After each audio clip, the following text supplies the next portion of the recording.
Bonjour, bonjour et bienvenue sur KTV en direct à la télévision, à la radio et sur les réseaux sociaux pour ce temps de parole consacré à l'ARS et à la santé. Pour en parler, la directrice de l'ARS, Dominique Voynet, bonjour. Bonjour. Merci d'être là, bienvenue. Merci. Alors, avant de parler de la grève, le préavis qui est donc annoncé pour demain, faisons juste, si vous voulez bien, un point santé sur l'état. On voit le tableau, les chiffres que vous avez publiés avant-hier, si on peut l'afficher en régie, s'il vous plaît. On voit que le taux d'incidence est faible, 8,6, positivité 1 point. Dominique Voynet, il y a, il me semble-t-il, un décalage entre, on voit les gens dehors, on voit les meetings, le nombre de gens, les gestes barrières, évidemment, pas trop appliqués, les masques tombent, et pourtant les chiffres n'explosent pas. Est-ce qu'on atteint l'immunité collective? Est-ce qu'on est sorti d'affaires? Comment expliquez-vous cela? Alors, on ne le sait pas encore. Est-ce qu'on a atteint l'immunité collective? Une grosse enquête de séroprévalence va avoir lieu au retour des vacances de l'hiver austral. On espérait pouvoir la lancer avant, mais les choses sont tellement bousculées que ce ne sera pas possible, notamment parce qu'on n'a pas pu recruter assez de personnes pour mener cette grosse enquête. Ce qui est intéressant là, c'est que ce taux d'incidence très bas se maintient dans le temps. Ça fait effectivement pratiquement maintenant 1 mois et demi qu'on est en dessous de 10 et que le nombre de personnes qui arrivent à l'hôpital est finalement très faible. On doit avoir, je crois, 2 personnes en médecine, 2 en réanimation, c'est vraiment très faible. Le virus circule encore un peu. On trouve des cas de Covid à Mayotte, mais effectivement, est-ce que c'est le vaccin? On commence à avoir de plus en plus de personnes vaccinées. Est-ce que c'est le fait que beaucoup de personnes ont eu le Covid et ont une immunité même imparfaite? Ce qui est sûr, c'est que nous sommes aujourd'hui le département français avec le taux d'incidence le plus bas. J'y vois aussi une conséquence de l'efficacité finalement des actions de terrain qui ont été conduites. On continue à avoir des équipes de terrain qui vont informer, expliquer, faire des tests sur le terrain et qui encouragent la vaccination, bien sûr. Justement, par exemple de la vaccination, il y a eu là cette monstre polémique de dire la vaccination pour les gestes pour voyager, donc ça a obligé un peu les gens à y aller. On a vu beaucoup de monde qui a rouspété, mais pour finir qu'ils le font. Et maintenant, on ouvre aux gamins de l'âge de 12 ans. Déjà, pourquoi? En métropole, ils disent que c'est 12 ans pour atteindre justement plus vite l'immunité collective. Est-ce que c'est les mêmes raisons à Mayotte? Alors, d'abord, on n'a pas pu vacciner plus tôt les adolescents parce que le vaccin Pfizer n'était pas encore autorisé par les autorités publiques pour la vaccination en dessous de 18 ans. Donc on a d'abord dit d'accord pour les 16-18 pendant que les études se terminaient. Puis aujourd'hui, on nous dit à partir de 12 ans, on peut vacciner. À Mayotte, c'est particulièrement important parce qu'il y a beaucoup de jeunes et d'adolescents qui voyagent ou qui ne voyagent pas, mais qui se fréquentent beaucoup et qui ne respectent pas très bien les gestes barrières. C'est donc fondamental pour nous. Moi, je constate que une polémique chasse une autre polémique. La polémique de la semaine, c'est cette rumeur qui consiste à dire qu'on vaccinerait sans demander l'avis des parents. La vaccination, d'abord, elle n'est pas obligatoire. Deuxièmement, il faut s'assurer à la fois de l'accord de l'adolescent, il a le droit de dire non, même si ses parents disent oui, à partir de 12 ans, et de l'accord des parents. Et quand je dis des parents, c'est des 2 parents. Le parent qui signe le formulaire, qui est remis effectivement par exemple à l'école ou au centre de vaccination, doit s'assurer de l'accord de l'autre parent et s'y engage. Voilà. Donc je peux vous dire que bien évidemment, nous respectons strictement la réglementation et nous ne vaccinons personne qui ne soit pas volontaire et dont les parents n'ont pas donné leur accord. C'est important de dire. Je rappelle que cette rumeur vient de Estelle et ça fait beaucoup de bruit parce que elle dit qu'elle a des preuves de gens qui témoignent, qui sont venus vacciner, etc. Enfin, franchement, des preuves de quoi? Il suffirait qu'elle appelle l'ARS pour avoir des preuves ou des garanties ou des explications au lieu de reprendre des bouts de phrases sortis de textes officiels pour lesquels elle ne regarde pas jusqu'au bout. Voilà. Pour ceux qui veulent se faire vacciner, vous nous rassurez, il y a assez de doses pour tout le monde parce qu'on voit que les centres, de plus en plus de monde y vont. Ouais. On en est où là au niveau justement de la vaccination? Alors, on vaccine à peu près 1000 personnes par jour. Selon les jours, ça peut monter jusqu'à 1400, 1600. Certains jours, c'est un peu moins. Ça dépend des jours de la semaine. Ce que je constate, c'est que les centres de vaccination sont ouverts plus longtemps que par le passé. À Montgomery, c'est ouvert jusqu'à 17h, mais que les gens ne se présentent pas vraiment l'après-midi. Donc, je suis en train d'hésiter parce qu'on fait l'effort de mettre du personnel et du matériel jusqu'à 17h. Si les gens ne viennent pas, on changera peut-être notre fusil d'épaule. Mais ça nous permet quand même de rattraper un petit peu du retard. Notre facteur limitant, ça reste le personnel. Nous devons compter sur la réserve sanitaire. C'est des choses qu'on reproche à l'ARS. Mais l'ARS ne sort pas les médecins de sa poche. Les médecins mahorais sont très peu nombreux dans le monde libéral. En métropole, il y a beaucoup de médecins et de pharmaciens libéraux qui vaccinent. Ici, tout le dispositif vaccinal repose sur l'ARS qui mobilise évidemment des renforts de la réserve sanitaire à cet effet. Ça va être plus compliqué au mois de juillet, au mois d'août. En métropole, on aspire à des vacances après les crises Covid et donc il va falloir qu'on adapte vraiment bien notre dispositif à la demande mahoraise.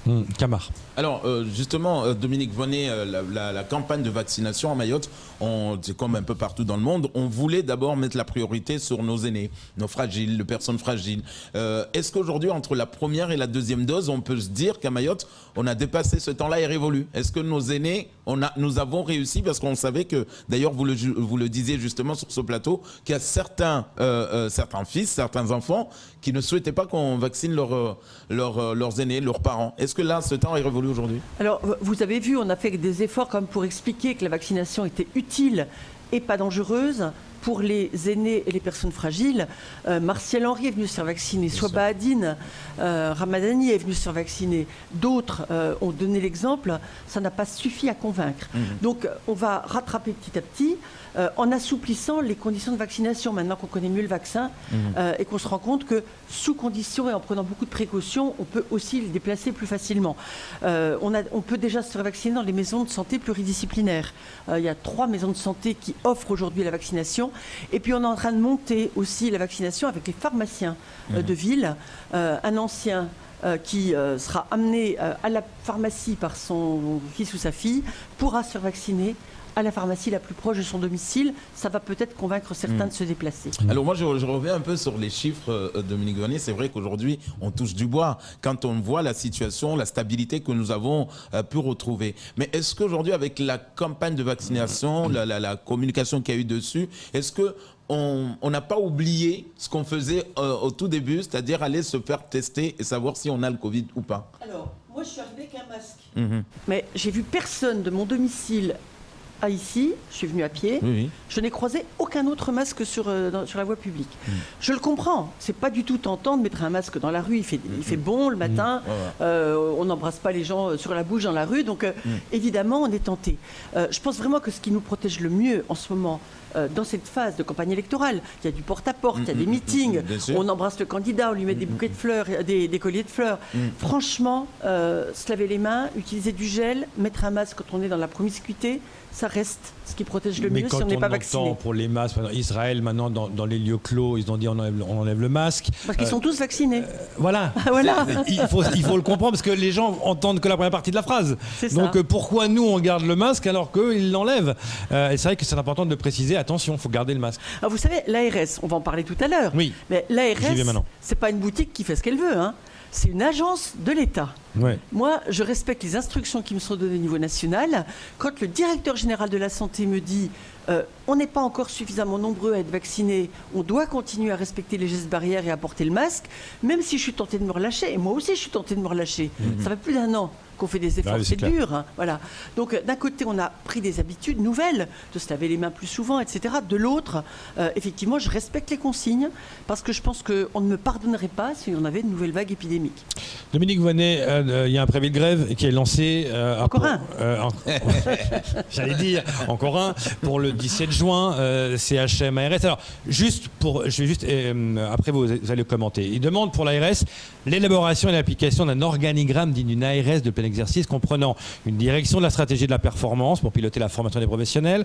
Il demande une direction des systèmes d'information, une direction des ressources humaines, la création d'un groupement d'appui de développement de e-santé Mayotte, l'organisation d'un départ digne à la retraite des agents de la lutte antivectorielle, finalisation de l'intégration des agents de l'ARS. Léonard, vous leur avez déjà donné la parole hier matin, vous le ferez demain matin, et non, c'est à moi, et vous rappelez juste leurs revendications. Soyons un peu honnêtes, là, et équilibrés, d'accord ? Je suis équilibré. J'ai reçu hier les syndicalistes pour expliquer le truc. Aujourd'hui, je vous reçois vous pour dire votre réponse par rapport à leurs revendications. Alors d'abord, depuis que je suis à Mayotte, on navigue de crise en crise. La dengue, la bronchiolite, le Covid, vague 1, vague 2, etc. Chaque fois que la pression se relâche, j'ai moi la pression en interne, à l'ARS, pour demander, exiger des choses dont je pense qu'elles ne changeraient rien du tout à la santé des Mahorais. Voilà. Donc ça fait moins de 2 ans que je suis là, ça fait à peine 1 an que l'ARS existe, et on nous demande de réparer en 1 an ce qui n'a pas été fait en 20 ans. Alors moi, je vous pose la question. Dire que l'ARS est responsable de toutes les défaillances du CHM, c'est quand même un peu gratiné. Est-ce que c'est de ma faute si l'IRM est tombé en panne à la suite d'une erreur humaine? Est-ce que c'est de ma faute si les médecins du service de psychiatrie et les cadres du service de psychiatrie se disputent depuis des mois, faisant régner une ambiance effarante dans ce service? L'ARS a pris ses responsabilités, elle a monté un plan territorial de santé mentale, elle a demandé l'aide de l'établissement public de santé mentale de La Réunion pour envoyer des renforts, pour permettre de passer le cap des vacances, mais pour le reste, ça relève quand même à la fois du dialogue social au sein de l'hôpital, mais aussi peut-être du sens des responsabilités des personnes qui y travaillent. On a besoin d'un deuxième IRM à Mayotte, mais on a des locaux tellement étriqués que la solution, elle est à l'horizon du deuxième hôpital. Moi, pendant les crises, je n'arrive pas à travailler sur le projet de deuxième hôpital. Mais dès que la crise se relâche, je bosse là-dessus. La directrice de l'hôpital est partie, le directeur par intérim a repris le flambeau avec beaucoup d'énergie et beaucoup de courage. Et je peux vous dire qu'on a fait en un mois, sur le projet de nouvel hôpital, avec l'équipe de l'ARS, avec l'équipe du CHM, on a fait en un mois ce qui n'avait pas été fait en un an. Parce qu'on n'est plus dans la gestion de crise, le nez sur le guidon. Et c'est à ce moment-là qu'on me dit qu'il faut créer une direction de la stratégie de la performance. Et vous pensez vraiment que nommer un chef supplémentaire, ça changerait quoi que ce soit? Une direction de la stratégie de la performance, elle n'est pas faite pour travailler sur la formation des professionnels de santé. On a recruté quelqu'un à la direction de l'offre de soins pour travailler sur la formation des professionnels. Et puis surtout, ce travail se fait au quotidien. On travaille avec l'Université de La Réunion sur la formation des professionnels, sur l'envoi à Mayotte de chefs de clinique et d'internes pour permettre de les stabiliser à Mayotte, et sur le renforcement des effectifs de l'école d'infirmiers à Mayotte. Et on est coincé par quoi? On est coincé, là encore, par les locaux.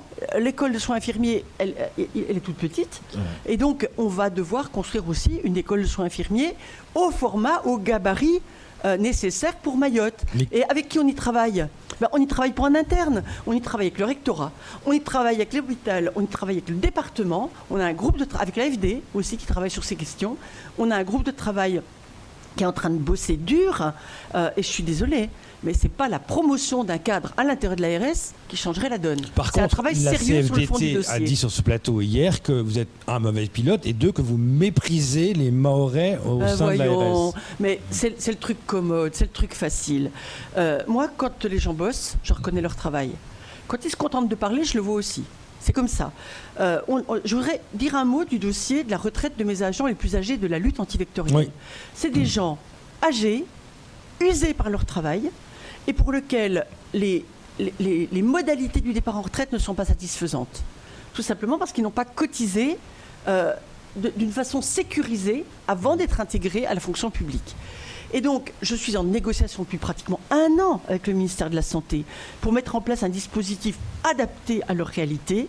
Ils ont porté des charges lourdes, ils ont utilisé des produits chimiques dangereux, ils ont bossé de façon extrêmement dure dehors, en plein soleil, etc., etc.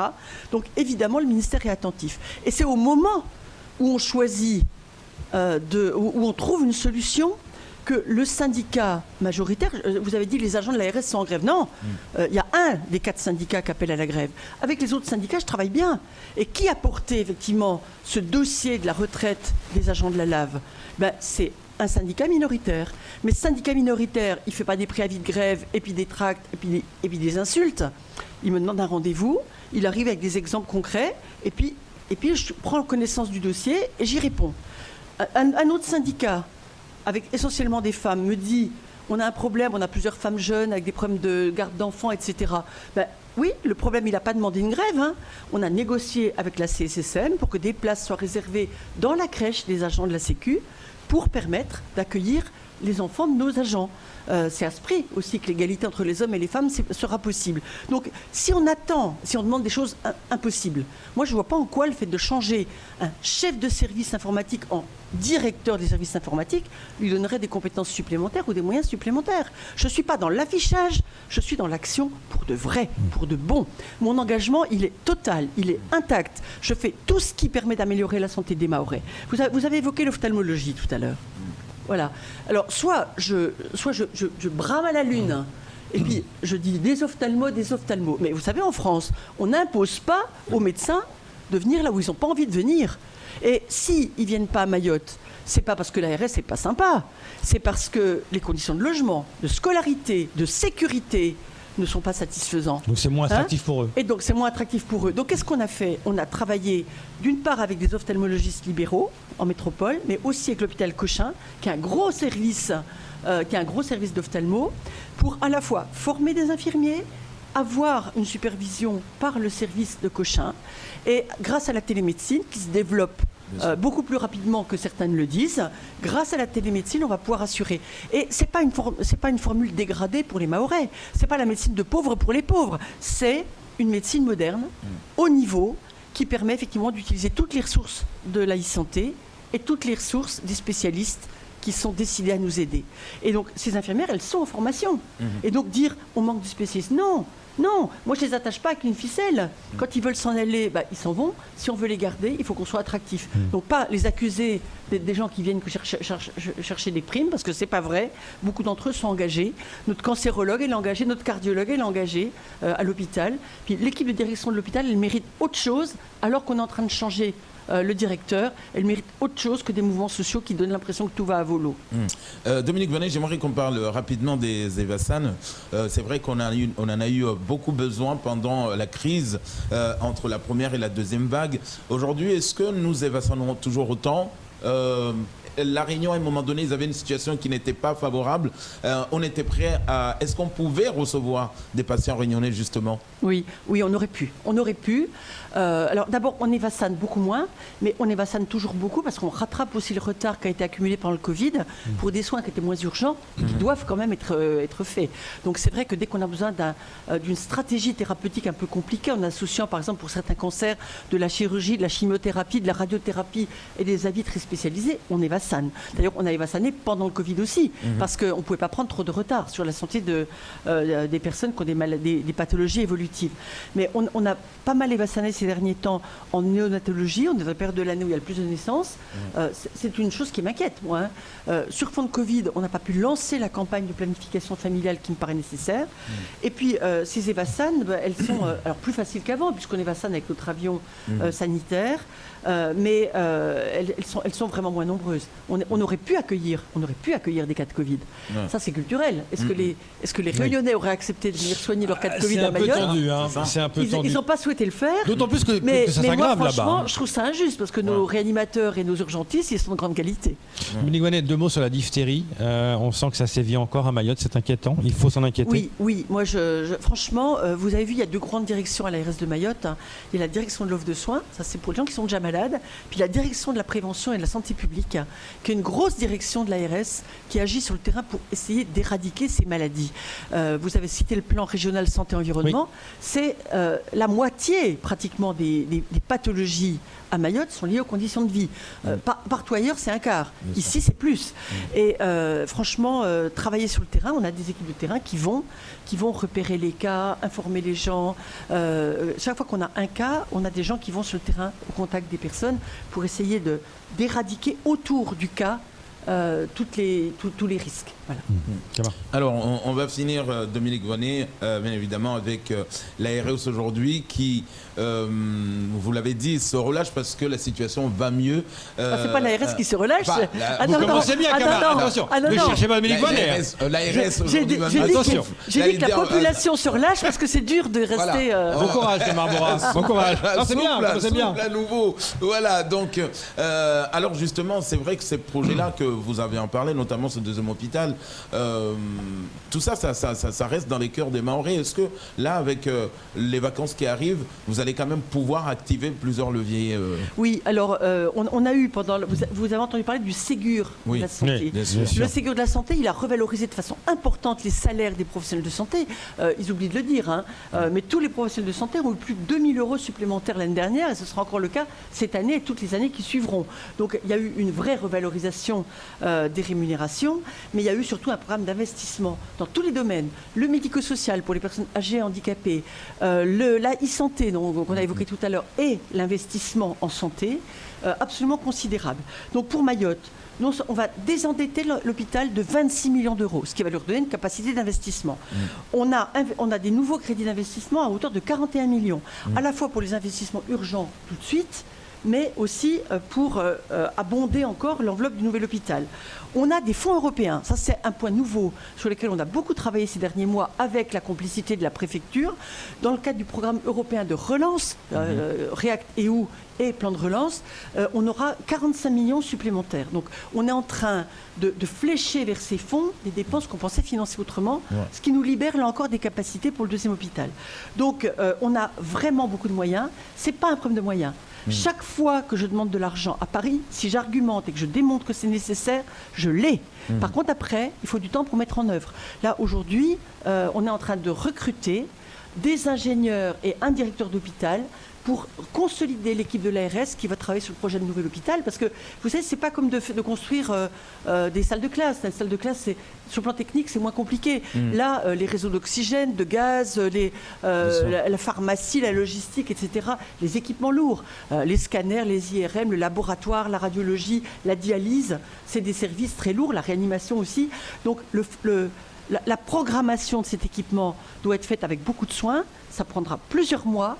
Et j'espère en tout cas que le programme d'investissement d'urgence qui est calé, qui est pratiquement validé, je ne l'ai pas annoncé la fin juin parce que les travaux ne vont pas commencer avant le mois de septembre. Mais franchement, on est prêt là. On est prêt. Dominique Voynet, avant de conclure, deux choses. La première, des médecins qui écrivent aux candidates et aux candidats des élections pour dire voilà, la santé n'est pas au cœur du programme. Vous en pensez quoi ? Je suis d'accord avec eux. Je suis d'accord avec beaucoup des choses qu'ils ont écrites. Et ça fait partie des raisons pour lesquelles je suis venue à Mayotte. Parce que en métropole, on ne connaît pas très bien la situation mahoraise. Mais moi qui l'avais vue de près, je me suis rendu compte qu'il y avait vraiment beaucoup à faire et qu'on pouvait améliorer fortement les choses en venant. Par contre, j'ai constaté que dans leur courrier, il y a beaucoup d'alertes, assez peu de propositions. J'espère, moi, que les nouveaux élus du département vont s'intéresser aux questions de santé au moins autant qu'à la piste longue de l'aéroport ou aux sortes du port.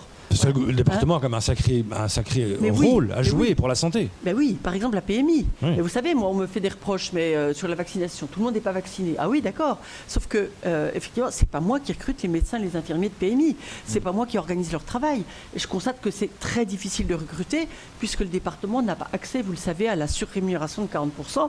Donc il faut vraiment beaucoup de motivation pour venir travailler à la PMI. Donc c'est des dossiers que j'ai très bien traités avec le vice-président aux affaires sociales par le passé, qui, à mon goût, n'avait pas encore suffisamment d'influence sur les choix de son président.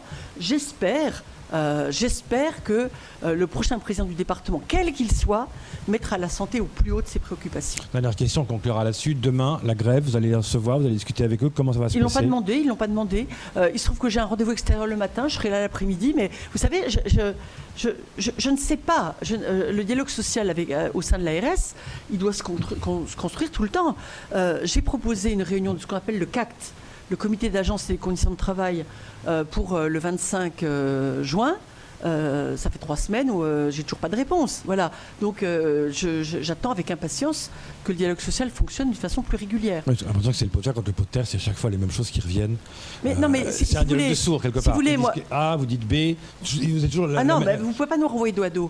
Moi, j'ai organisé au mois, en sortie de Covid, au mois de mars, au mois d'avril, plusieurs réunions du comité d'agence. Et quand on me dit, quand on trouve un prétexte pour quitter la réunion et pas discuter 2 fois de suite, je suis pas très à l'aise. Mais en même temps, j'avance.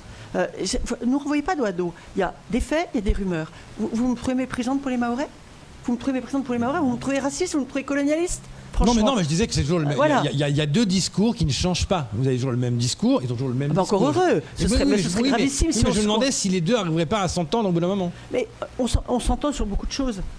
Je vous ai dit que j'avais 4 syndicats à l'agence. Oui. Hein, donc, à un moment donné, on verra aussi. On verra ce qui se passe demain. Mais on a eu une grève juste avant le Ramadan. Elle a été suspendue. En fait, je ne sais pas pour quel motif. Il n'y a pas eu de négociation. Le syndicat en question ne m'a pas demandé un rendez-vous pour discuter de ses revendications. Donc, je ne sais pas. Le dialogue social, il est suspendu. J'ai l'impression que le dialogue avec moi ne les intéresse pas. Que ce qui les intéresse, c'est des revendications vers la population pour expliquer à quel point je suis nulle, à quel point je suis méchante, à quel point je suis raciste. Je ne pense pas qu'ils puissent convaincre la population mahoraise de ça. On bosse suffisamment dur. Vous savez, il y a une formule qui dit il y a les déclarations d'amour, puis il y a les preuves d'amour. Moi, les preuves d'amour pour la population de Mayotte, c'est mon travail quotidien. On bosse très dur. Je suis la dernière à quitter les locaux le soir. Je suis là souvent le week-end. Je travaille dur mes dossiers. Je suis suffisamment crédible pour gagner mes arbitrages à Paris et pour avoir des crédits supplémentaires et la confirmation des équipements dont on a besoin. Donc c'est là-dessus que je vais être jugée. C'est pas sur les discussions de tribune pendant une campagne électorale. Ce qui est dit est dit. Merci beaucoup Dominique Vonnet d'être venu Merci. ce matin. Et vive la France et la Suisse et l'Italie. C'est tout pour ce temps de parole tout de suite. Oui, on se couche tard. Hein. On va se coucher tard Ah bah dans oui. plusieurs semaines. Mais c'est dur pour la santé. Hein. Vous n'avez pas un conseil pour ceux qui sont pour être mieux le matin après les matchs à minuit? Faire une petite sieste en début d'après-midi, 10 minutes. Moi, j'arrive pas à le faire parce que je suis au travail, mais il paraît que c'est vraiment ce qui permet de recharger ses accus. On va recharger les accus. Et pas boire trop de bière entre les... Ça, c'est moins évident. dans la pause Entre les entre les deux mi-temps. Entre les mi-temps et puis la troisième. Merci beaucoup. C'est tout pour ce temps de parole. Et tout de suite, la suite de vos programmes.